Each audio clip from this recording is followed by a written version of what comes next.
No designer just wants to just say, okay, let's bring the bat suit out of the bat closet. You know, it's like you're working on a movie. You gotta kind of go for it a little bit.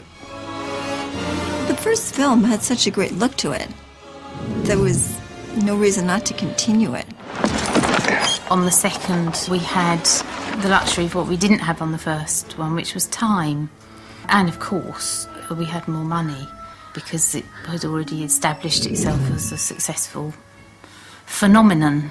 We had an amazing team on this movie. Bob Ringwood, who had done the first film, and Mary Vogt costumes. I mean, so talented and really adept at translating Tim's drawings and his designs into reality and making them functional.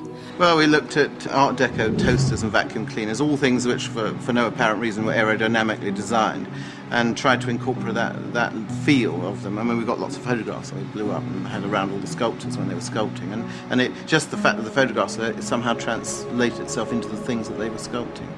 Tim's thinking was to really make the batsuit a lot sharper and a lot slicker.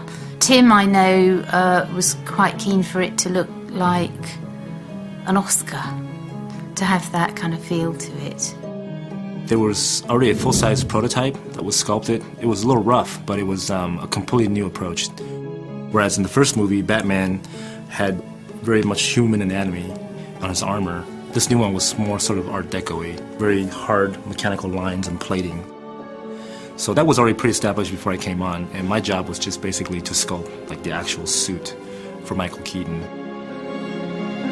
He had done it perfectly. It looked exactly like something you would have made at Ferrari. It looked like, a car designer had done it. And it was like, oh, he says, is that okay? You go, yeah, that's kind of exactly.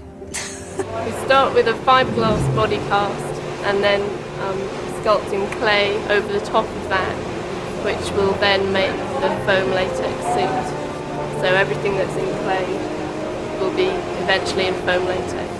They take the sculpt, they mold it, and then they generate a fiberglass copy of it, and they go in there and they resand it and they polish everything up really beautifully, and then they remold that again, and then all the pieces were generated from that. So you get a nice smooth car finish. It's a very, very dense foam rubber, and they put a lot of black tint inside of it, so when you finally run the suit, it comes out one solid color, and then they take that and they sew it onto the spandex suits and in sections.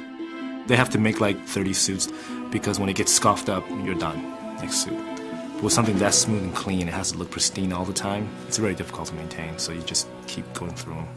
I think what we did on Batman Returns is beautiful. I think it's a lovely piece of sculpture. And if it looks like a piece of sculpture, then I think that means it's worked pretty well. You missed.